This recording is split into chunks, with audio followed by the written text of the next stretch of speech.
éventuellement différemment. Donc c'est bien un temps et un espace dans la tradition de ces cours publics qui ont été ouverts, qui sont ouverts sur la cité depuis toujours, de réfléchir à la fabrique urbaine de la ville de Brest, réfléchir à l'analyse de la production de l'espace urbain, à partir, encore une fois, d'un exemple situé qui est un bâtiment contesté par un collectif de citoyens, enfin dont le projet est contesté par un collectif de citoyens. Voilà, donc on vous remercie tous, on remercie l'ensemble des collègues, des étudiants, des habitants qui ont répondu à cette invitation et qui vont chacun, depuis leur expérience, depuis leur discipline, depuis leurs travaux de recherche, depuis leur expérience militante ou habitante, vont venir enrichir, avancer, discuter peut-être ce qui va vous être présenté aujourd'hui et qui est, encore une fois, d'un point de vue situé de la contestation d'un projet citoyen. Voilà. Alors, pour vous accueillir, donc, juste vous présenter un peu l'esprit de cette rencontre. On va démarrer par une présentation un peu générale de ce qu'on pense avoir compris de ce projet d'urbanisme à Brest. Et puis, on aura un temps ensuite d'échange assez long pour réfléchir à des alternatives éventuellement possibles. Donc le point de départ, je vous l'ai dit, mais je vous le redis, c'est donc ce collectif du Jardin de l'Adoration qui nous mobilise et qui est composé de riverains, d'habitants, d'usagers du jardin, de personnes qui sont préoccupées par la place des personnes en situation de handicap et la place de la nature dans la ville, dont un certain nombre des membres du collectif qui sont des universitaires. Et donc, encore une fois, c'est un moment pour croiser ces savoirs, pour comprendre ce qui se joue dans ce projet, puis pour questionner plus largement l'urbanisation telle qu'elle est en train de se faire à Brest en ce moment. Magda ? Oui, pardon, j'ai oublié que à la plus élémentaire des accueils, qu'on se présente, qu'on dise qui on est et d'où on parle. Donc moi je suis Bénédicte Avard-Duclos, je suis sociologue dans cette université, maître de conférences en sociologie et intéressée par ce qui se joue autour de cette contestation. Donc Simone Venner, j'ai été sociologue dans cette université et je voudrais le préciser, c'est un peu le même contexte, et en particulier à l'initiative de plusieurs cours publics qui ont toujours été menés en collaboration avec des associations, des acteurs du terrain. Donc pendant une vingtaine d'années. Voilà. Alors je voudrais savoir si tout le monde entend.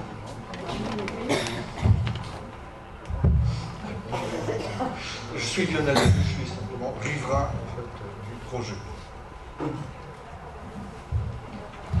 Je suis Magda d'Argentas, je suis maître de conférences en psychologie sociale à l'université de Brest. Par ailleurs, je suis riveraine de ce projet immobilier. Et j'oublie aussi de dire que dans mes thématiques de recherche, j'ai pu étudier la ville de Brest et puis la nature dans la ville de Brest. Donc, Laure Dousseau, je suis retraitée du CNRS en sciences de la terre. Et maintenant, pendant ma retraite, je m'intéresse beaucoup au jardinage, à la botanique. Et donc, j'entretiens le petit jardin en ville, qui s'appelle le Rond de Jardin, non loin de ce jardin de l'Adoration. Donc, voilà pourquoi je suis dans ce collectif.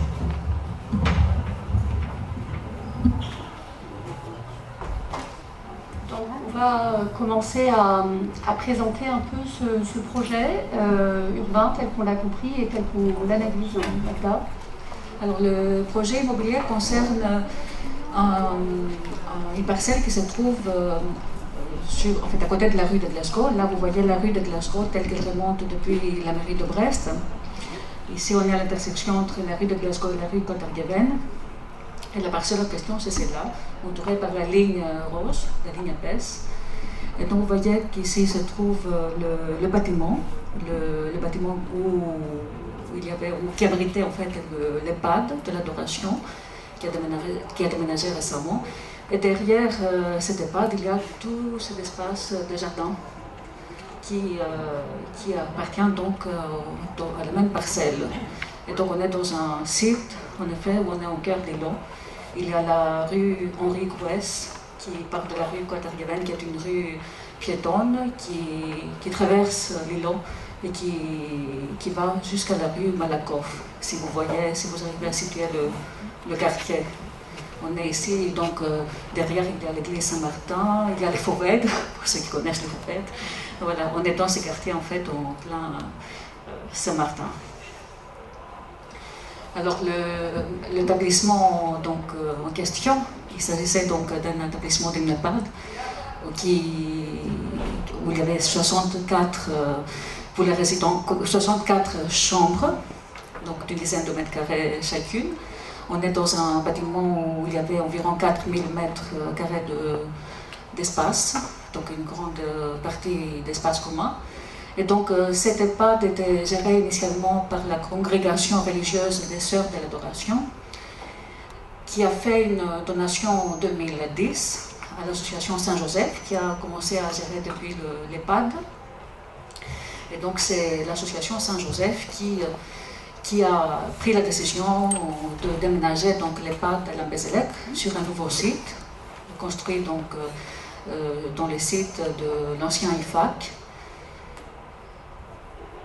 Et donc on voit en effet en fait, je vous ai montré tout à l'heure le plan de la parcelle. Vous avez vu qu'il y a une grande partie où il y a des espaces verts. Il y a 2800 mètres carrés d'espace vert et aussi 750 mètres carrés de partie bitumée. Donc le total des espaces derrière le bâtiment, en cœur d'îlot, équivaut à 3550 mètres carrés. Alors la maison Saint-Joseph a vendu ou est en train de vendre à Bouygues Immobilier, qui projette donc de détruire le bâtiment actuel et de construire sur pratiquement toute la parcelle.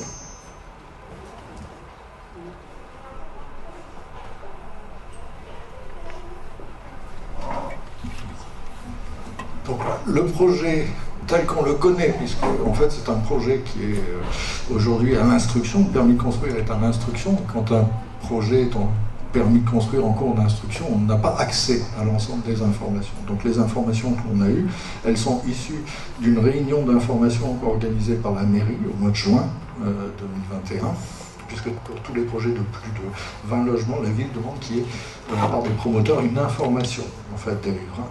Et ça a été complété par une présentation dans le journal d'évolution que se proposait de faire le promoteur.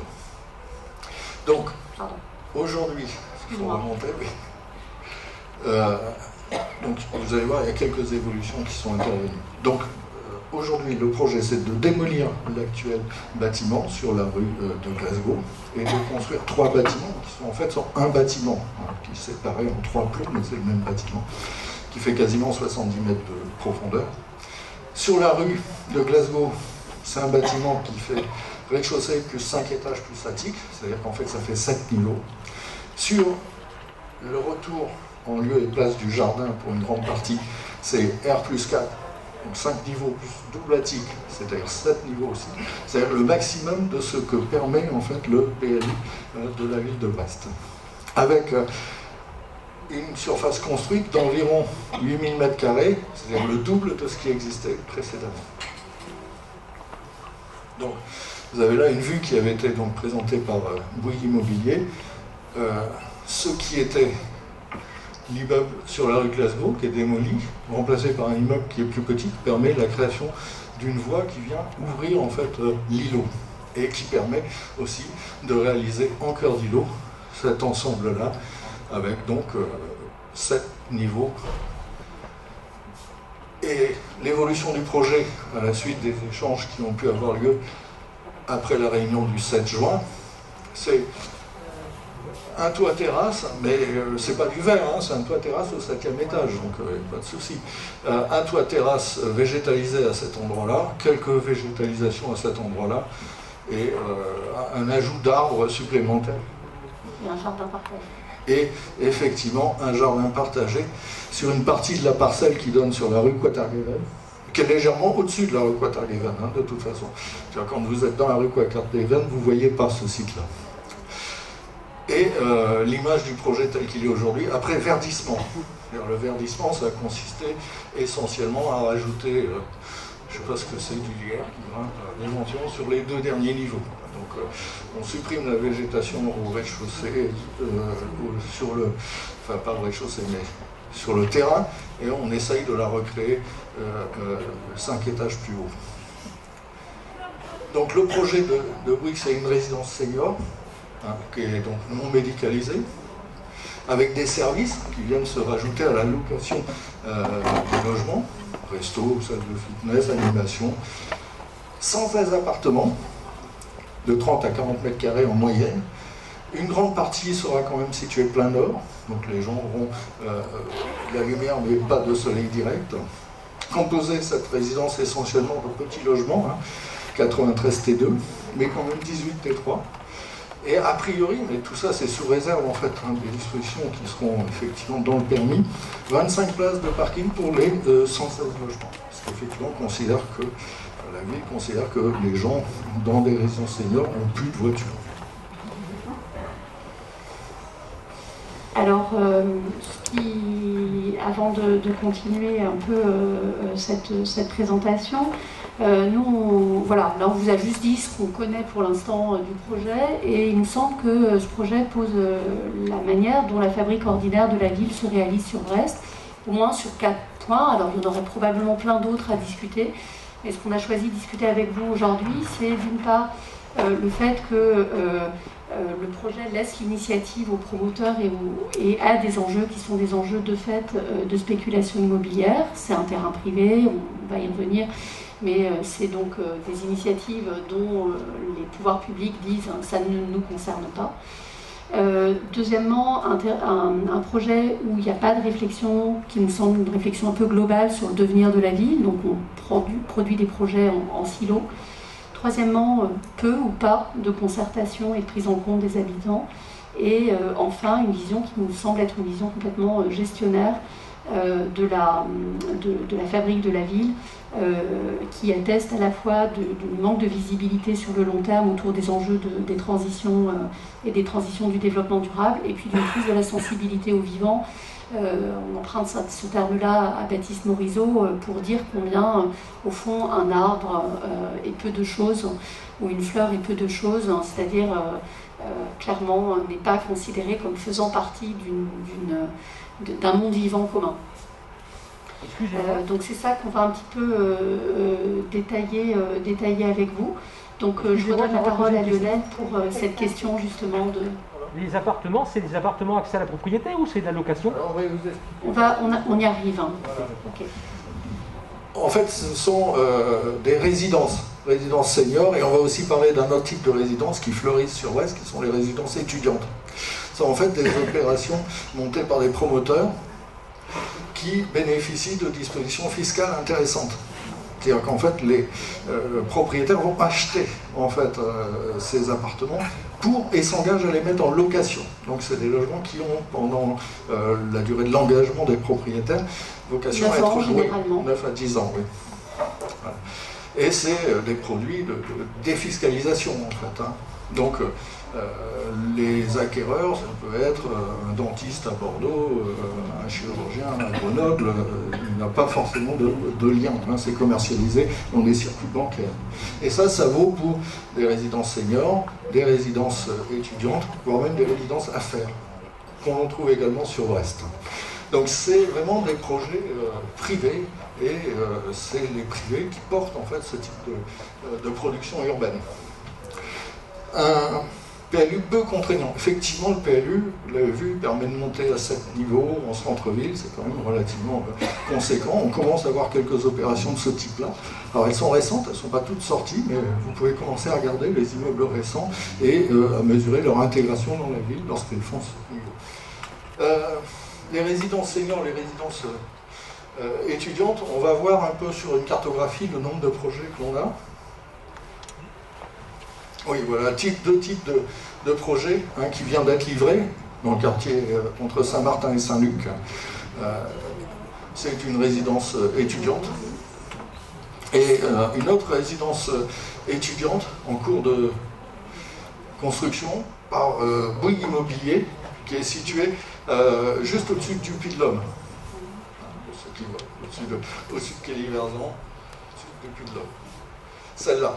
On peut revenir parce que ce qui est intéressant de constater, c'est qu'elle fait 7 niveaux. 1, 2, 3, 4, 5, 6, 7 niveaux. C'est pour vous donner à peu près l'ampleur du bâtiment. Comme l'autre, et l'autre, je ne sais même pas s'il n'en fait pas plus, parce qu'on joue sur le talus, enfin, c'est... Voilà, donc c'est des produits, c'est pour ça qu'on les appelé en silo. Bon, le terme n'est peut-être pas tout à fait exact au point de vue urbanistique, mais ce qu'on veut dire, c'est qu'en fait, voilà, c'est tant pour les seniors, tant pour les jeunes, et puis, voilà, c'est vraiment chacun chez soi. Donc les projets en résidence étudiante, qui s'éloignent effectivement du centre-ville, les projets en résidence senior, les projets en résidence senior, il y a 7 projets de résidence senior sur le centre-ville. C'est des projets très attractifs parce que Brest présente pour les investisseurs un avantage. C'est que le foncier, même s'il augmente, il reste relativement peu cher. Et les loyers, eux, sont relativement élevés, y compris dans ces résidences. Donc la rentabilité à Brest est très forte. Et si vous regardez un peu la presse spécialisée, vous verrez qu'on va vous dire qu'aujourd'hui, Nantes, c'est plus intéressant d'investir. C'est trop cher à l'investissement et les loyers ne suivent pas.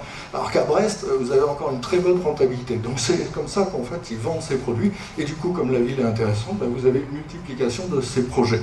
Quand on a pu signaler parfois que c'était peut-être beaucoup de projets, on s'est fait répondre que les investisseurs prenaient leurs risques.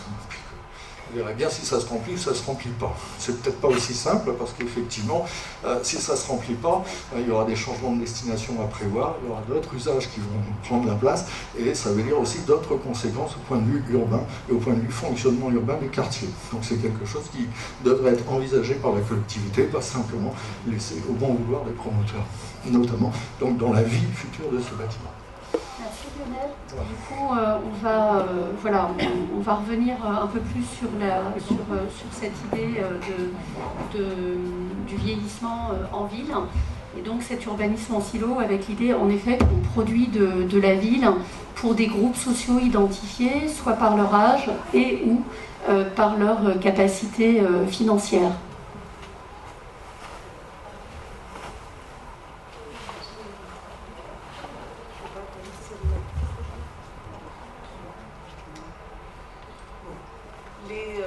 Multiplication des résidences seniors, parce que là, on vous a présenté le centre-ville, mais si vous prenez un peu plus large et que vous allez jusqu'au Capucin ou jusqu'à Émile Rousse, enfin, c'est une station de train, vous en avez aussi 2 autres, enfin vous en avez un peu partout, puisqu'on arrive quasiment à 13 à la douzaine. Et donc la question qu'on peut se poser, ça c'est centre, mais tout autour il y en a d'autres. On peut se poser la question de la non-médicalisation de ces lieux, d'une part, et de l'avenir des personnes résidentes ensuite. On peut se la poser à différents niveaux. Au niveau du coût déjà, puisque le coût moyen, alors environ 3 000 €, mais dans lequel vous n'avez pas la restauration, les services. Ce sont des lieux dans lesquels vous pouvez faire appel au service à domicile, bien entendu, en plus de la résidence. Je dois dire que je viens de voir qu'une personne dans la salle m'a fait remarquer une affiche pas loin de Ségalin, là, sur une résidence senior en construction, et qui nous dit « Vous serez bien chez nous ». Ça m'a un tout petit peu étonné, puisque ces résidences seniors, vous y êtes dans votre domicile. Ceci est vrai aussi en maison de retraite, mais donc on ne va pas chez quelqu'un, on a son appartement, et si on a besoin de services, on les achète en sus du coût moyen. Mais si vous avez des informations complémentaires, je sais que dans la salle, il y a des personnes qui sont au courant, par exemple, de l'îlot Cerdan ou autre, on sera évidemment très intéressé par vos propos. Et du coup, justement, eh bien, comment les personnes vont-elles financer ces résidences seniors si on nous dit que c'est l'avenir de l'hébergement des personnes âgées? Déjà, point d'interrogation pour la dépendance. Et de deux, l'analyse des personnes qui travaillent ces sujets, et qu'il va falloir faire appel au patrimoine des personnes, c'est-à-dire vendre leur logement, leur maison ou autre, très rapidement pour financer ces résidences seniors dans lesquelles il faudrait habiter, ou faire appel aux obligations alimentaires via les enfants. En tout cas, quand les personnes devront aller en EHPAD. De toute manière, il n'y a pas donc le recours aux solidarités et aux obligations familiales, au patrimoine à condition d'en avoir et de ne pas vieillir trop longtemps. Et pour rappel, la pension moyenne qui vous est indiquée là est au niveau de la France. Elle est à 1 500 € brut. Il me semble que, alors il y a assez de personnes dans la salle pour compléter, mais il me semble que le niveau médian des retraites à Brest est aux alentours de 1600, plus de la moitié en deçà.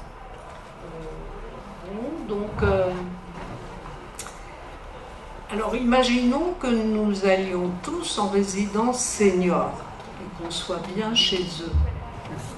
La question, c'est quand on va devoir en sortir, parce qu'on ne sera plus suffisamment autonome pour y résider, ou parce qu'on n'aura plus les moyens de s'offrir peut-être l'hospitalisation à domicile, je n'en sais rien.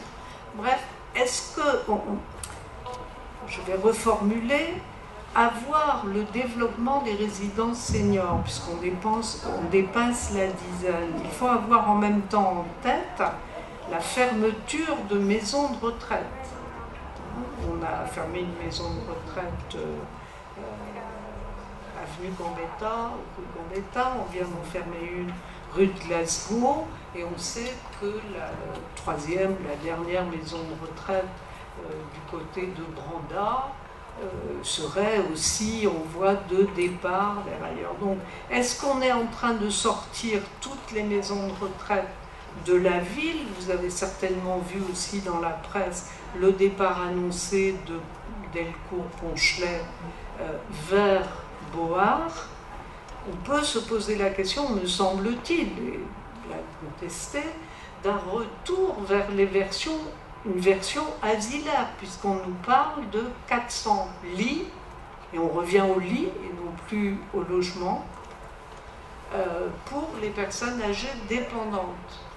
Est-ce que c'est ça que nous souhaitons? Est-ce que je viens de relire le dernier sillage où on nous dit qu'on a l'intention de faire la ville avec les individus, avec les vieux y compris, ou bien devrons-nous nous programmer une petite niche en périphérie? Bon, je pose la question parce que nous sommes invités à en causer. Et nous ne voyons pas fleurir, et c'est peut-être dommage, et après tout on peut nous imputer ce fait-là aussi, de propositions ou de projets d'habitat intermédiaire. Alors on prend un terme général pour dire habitat intermédiaire, ça pourrait être des habitats partagés.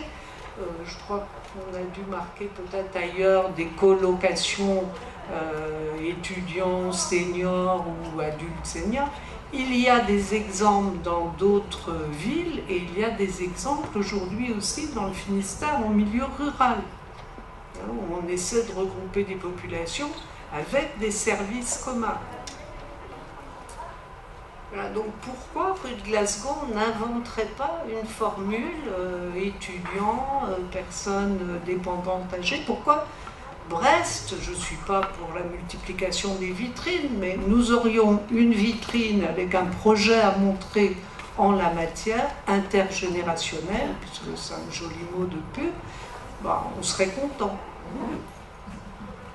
Alors voilà, donc déjà pour les deux premières questions qu'on voulait poser. La troisième, c'est la question de la concertation et de la prise en compte des habitants par rapport aux projets qui se font. Et en l'occurrence, donc on vous l'a dit, il y a eu une réunion d'information publique le 7 juin, alors que le permis de construire était déjà en cours d'instruction, ou qu'il allait être déposé dans les quelques jours qui suivent. Ce projet a été présenté comme ayant été élaboré avec l'appui des élus, mais en l'occurrence, la question des habitants nécessite des formes de mobilisation sans qu'une place leur soit prévue ou même concédée d'emblée. Et du coup, voilà, c'est aussi quelque chose qui interroge par rapport aux déclarations sur la participation, et ça fait aussi partie des enjeux en fait, que pose ce projet. Il y en a un autre enjeu, c'est la manière dont effectivement la question de la nature et des habitants actuels vont faire les frais en fait, de ce projet. Il est rappelé régulièrement par la ville la nécessité de construire 1300 logements par an. Il est rappelé aussi régulièrement par la ville la nécessité de la densification urbaine pour limiter l'étalement urbain. C'est ces arguments-là qui sont posés régulièrement. Il nous semble que les poser en ces termes-là, c'est les poser que d'une manière purement quantitative, purement gestionnaire, sans se préoccuper de la question de la qualité des logements qui sont construits et de la qualité de la densification qui est proposée. Et du coup, à la fois, cette idée de la crise de la sensibilité au vivant, c'est l'idée que la qualité de vie, c'est pas rien pour rendre la ville désirable. Et si on souhaite que les habitants restent en ville et ne partent pas en effet dans les périphéries un peu éloignées, encore faut-il garantir une qualité des lieux, une attention à des choses qui sont peut-être difficilement marchandisables, mais qui participent de ce qui fait le bien-être en fait, des habitants. Et ces habitants incluent les vivants non humains dans nos villes, c'est-à-dire toutes les questions écosystémiques qui sont que nous devons nous loger, humains, vieux, jeunes, familles, personnes d'âge intermédiaire, personnes travaillant à Brest, etc. Mais nous devons aussi penser à l'ensemble des écosystèmes qui ont été créés autour des îlots de biodiversité que sont les jardins. Laure, Magda, je vous laisse la main.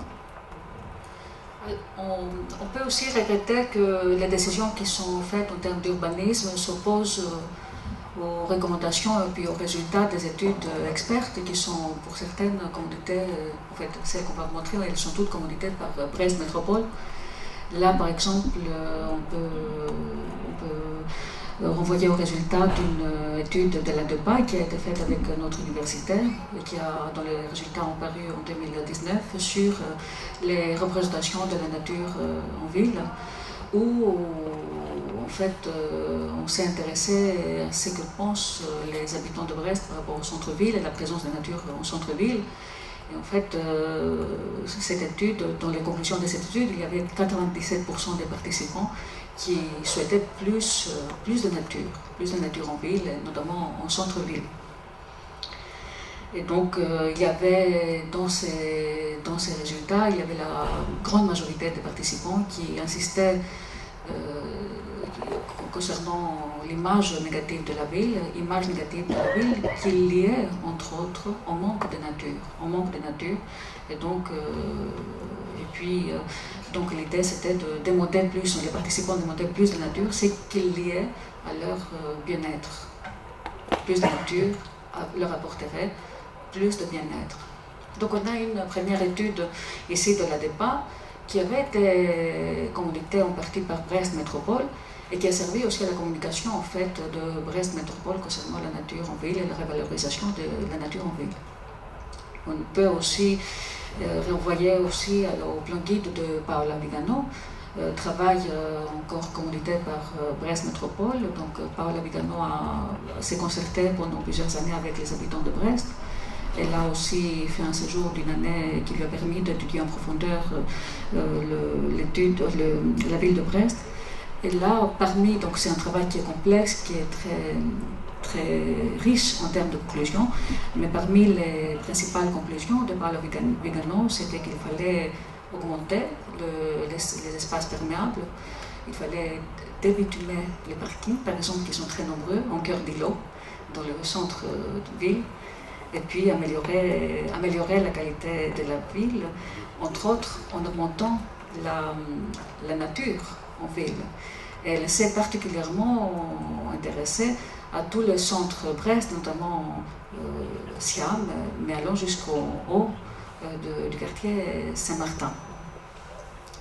Donc on peut regretter en effet que ces recommandations dans le plan guide ne sont pas suivies finalement par Brest Métropole.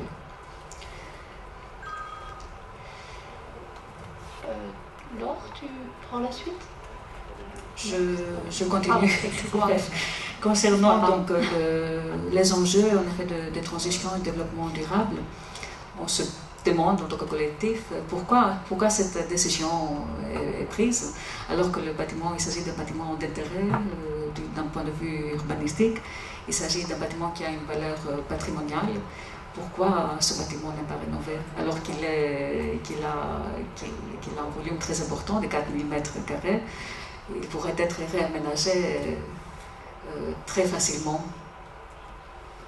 et pas détruit en fait, et pas amené à la destruction aussi de ce grand jardin derrière qui est vital pour la ville de Brest.